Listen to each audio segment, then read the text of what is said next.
いらっしゃい。まあ座りなよ。雨にやられたんだね。この近くにいてよかった。いや俺は2階で眠りこけてたからさ、気がつかなかったんだけど。いや、いいんだよ。勝手に入ってきてくれてよかった。昔のようにはいかねえな。いくらでも眠れるようになっちゃって。眠らなきゃ身動き取れなくなっちゃうんだよ。年は取りたくないね。どうも。あんた遠くから来たの？最近じゃアーカムに行くやつもいなくなって、うちの前の道もすっかり寂しくなっちゃったけどな。ああ、そう。あんたアーカムに行くんだ。珍しいね。いや、ほんと寄ってくれてよかった。この辺で知らない人に会うことなんてめったにないからな。あんたボストンの人でしょ？見ただけでわかるよ。いや、私は行ったことないけどね。そういえば84年に文校の先生が一人やってきたけど、急にいなくなっちゃったな。どうしてるのかな。あれから噂一つ聞かねえからな。いやいや、大した話じゃないんだけどね。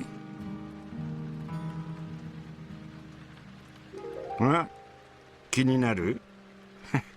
アフリカの本だね。68年にエベネーザーホールとタイからもらったんだ。あの人も戦死しちゃったけどな。エベネーザー知ってる？セーラムで何年間か商売してたんだよね。世界中の港町でいろんな珍しいものを手に入れてさ、その本はロンドンで見つけたんじゃないかな。丘の上の家まで馬を売りに行ったことがあるんだ。その時に初めて見せてもらったんだけど、いや、挿絵がよくってね。よいしょっと。変な本でしょ。あんまりいいからさ、馬と交換してもらっちゃった。でも何しろラテン語だからね。私にはちんぷんかんぷんだ。牧師のクラークさんによく読んでもらったっけな。ずいぶん前に溺れ死んじゃったけどね。あんたもラテン語読めるの？そう。絵が人間に考え込ませるなんて変だよな。ちょっと貸してごらん。ほら、この絵なんかな、これ猿なのかね。猿と人間が混ざってるように見えるよね。しかもこれ、こんな生き物見たことも聞いたこともないっしょ。でもさ、こっちのよ、もっとすごいよ。どう？こんなの見たことないでしょ。私はこの絵を見たときゲイブホルトに言ってやったね。あんたこれ見て興奮してるんだろうって。血が騒いでしょうがないんだろうってさ。聖書にも人が死ぬ場面はたくさんあるでしょ。そういうのを読むたんびにいろんな想像してみたんだけどさ。あんまりくっきりと思い浮かべることはできなかったね。でもここにははっきり書いてあるじゃない。いや、それは罪深い絵だとは思うよ。でもさ、そもそも私たちはみんな罪を背負って生きてるんでしょ。教会に言わせればさ。この切り刻まれてる人間を見てると、私はなんだかこうムズムズしてくるんだよね。だからやめられなくていつもこう眺めてるんだ。肉屋の親父が足を切り落としてるのがわかるかな。頭が台の上に乗っかってて、腕が一本ここに転がってるし、もう一本の腕は肉の塊で向こう側にあるでしょ。さっきも言ったけどさ、絵が人間に考え込ませるなんて変な感じでしょ。ほんと、私はこの絵に夢中なのはわかる？エブちゃんにもらってから毎日この絵を見てるんだよ。ちょっと面白い実験してみたんだ。驚いちゃいけないよ。羊を殺しただけなんだからさ。この絵を見て市場に出す羊をちょっと殺してみたくなったんだ。羊を殺すのは楽しかったね。でもかえって変な欲求不満がたまるんだよな。所詮は代わりのもんだからね。変な気分だったね。この絵のせいでさ、絶対に手に入らないもんが食べたくてたまんなくなっちゃうんだからさ。神様を呪ったね。あれ、さっきからずっと黙ってるね。でも心配しなくていいって。あんたの想像してることなんかやってないから。もし本当に食べたらどんな感じなのかなーって想像してただけだって。肉は血と体を作って新しい命を与えてくれるって言うからさ、私の寿命もだいぶ伸びるんじゃないかなと思うけどな。ん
それがウィルバー・ウェイトリーの最後だった。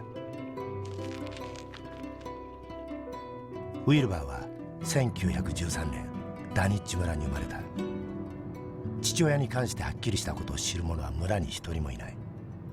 母親は体に軽い障害を持つ醜い女で、ウィルバーを産んだ時には35歳になっていた。若い頃には黒魔術をもてあそんでいるとの噂もあった父親と二人きりの生活を送っていた。村の中心部から7キロ近く離れているという偏僻な場所にウェイトリー家の家はあった。出産の前夜から山鳴りがし、村中の犬が狂ったように吠え立て、夜鷹が不気味に鳴き続けたという。医者や産婆が立ち会ったという記録はない。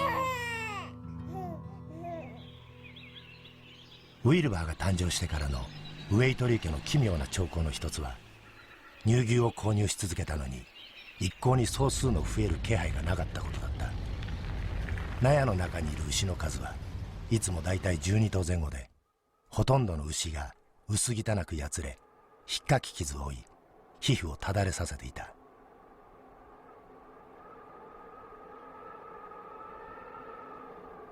そうした傷や皮膚のただれは、ウェイトリー老人と母親のラビニアの首筋にも見受けられたらしい。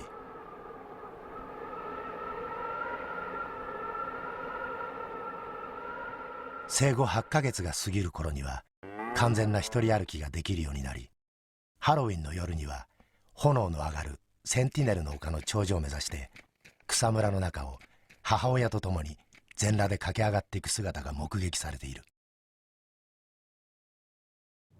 ウィルバー少年は生まれてから11ヶ月後に話し始めた。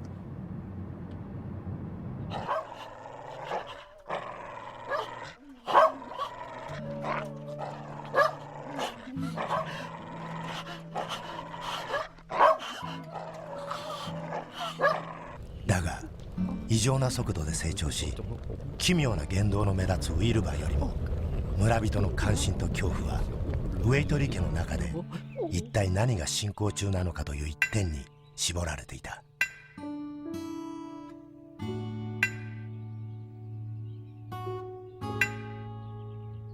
増築中の2階からは誰もいるはずがないのに物音が聞こえることがよくあったという。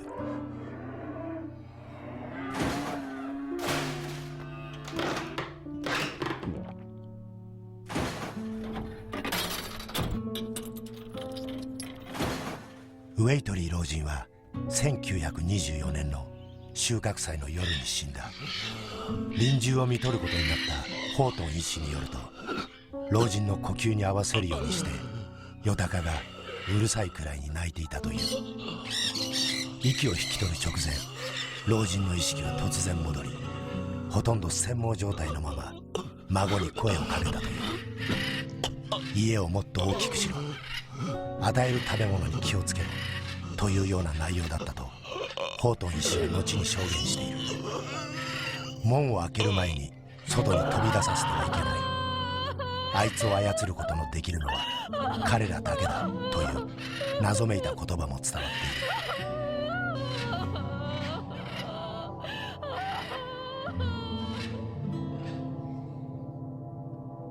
その頃までにウィルバーはほぼ成人同様の体格に育っていたのみならず、偏ってはいるものの恐るべき博識を持つ研究家として紀行本や禁断の書を所蔵する各地の大学図書館で名を知られるようになっていた。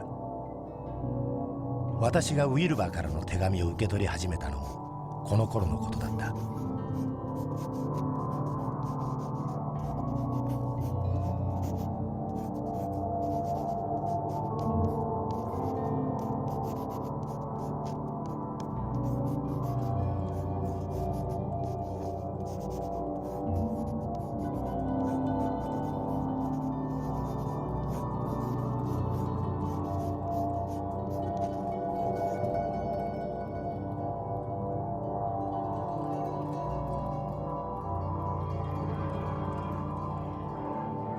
だがその頃、ダニッチ村では若者の失踪事件が頻発し、疑いをかけられたウィルバーはますます孤立を深めていった。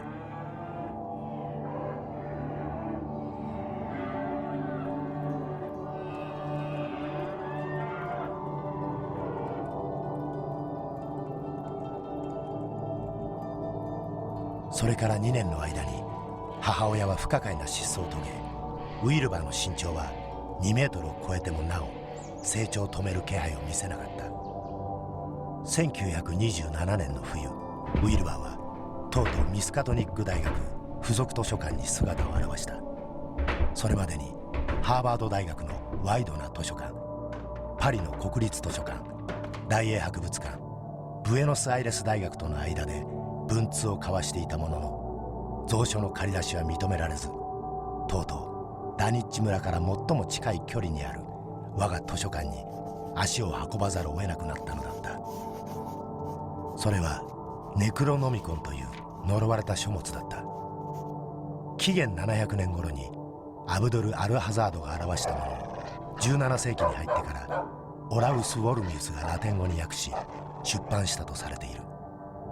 ウィルバーは祖父に譲られた不完全な英語版の保管を企んでいた。私はその本の貸し出しを丁寧に断った。すると彼は食い下がり、脅迫めいた言葉すら口にしたが、私は譲らなかった。そればかりでなく、彼の文通していた他のあらゆる図書館に連絡を取り、これ以上の問い合わせには応じないよう要請した。だからウィルバーが図書館への侵入に及ぶのは時間の問題だった。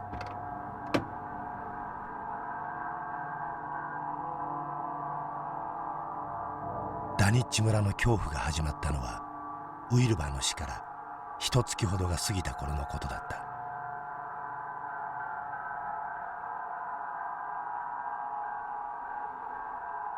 ウィルバーは奇妙な手書きの記録を残していた。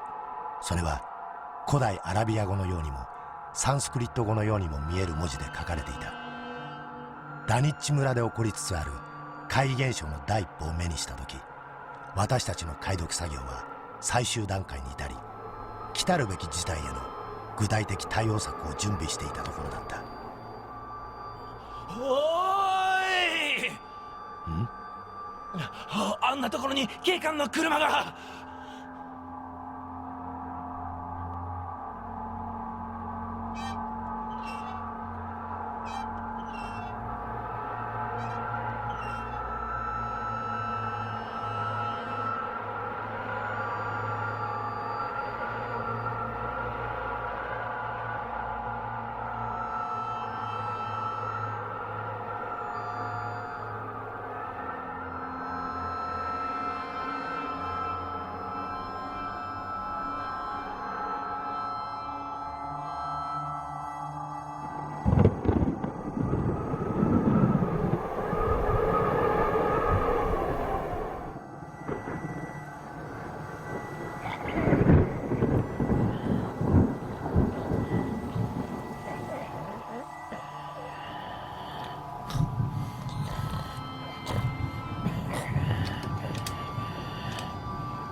逃げろ！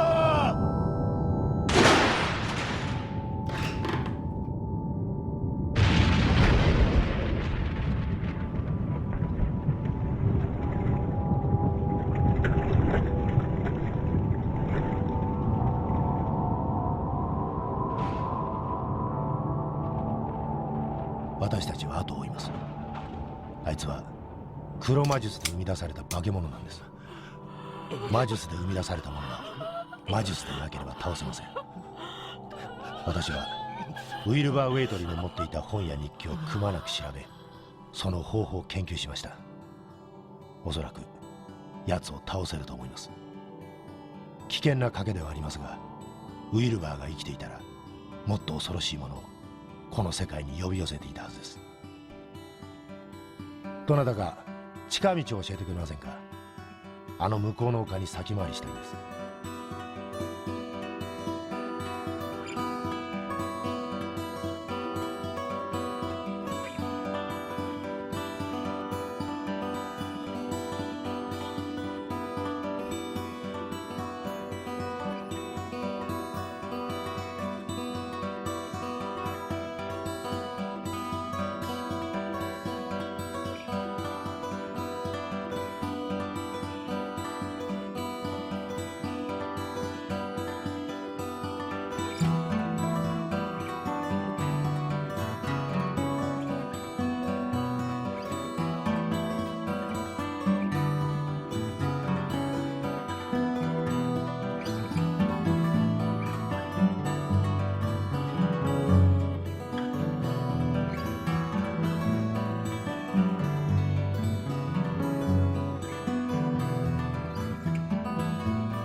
あの丘の祭壇に向かっています。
あいつの体はバラバラに分解されました。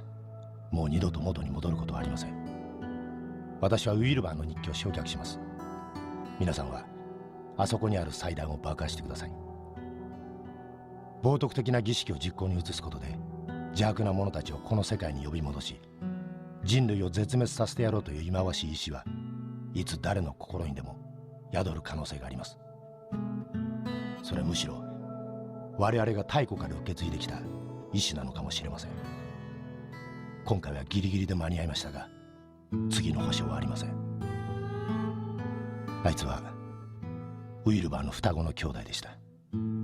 ただウィルバーよりもはるかに父親になったんです。しかし私たちからもさほど遠くない存在だったのかもしれません。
私の家は古い一族に属している。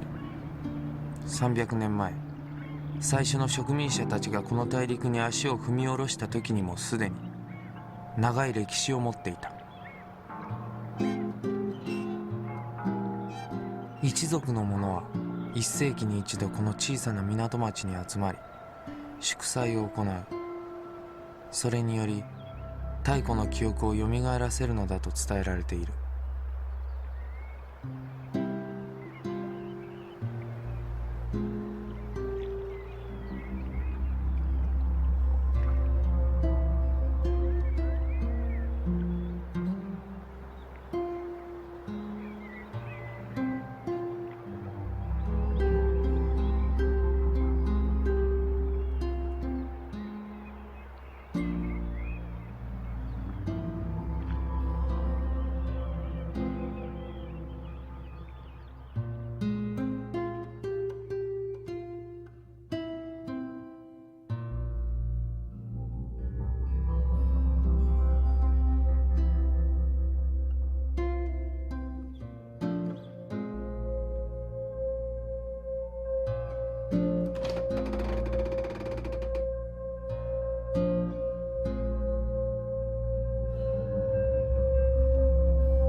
ハハハ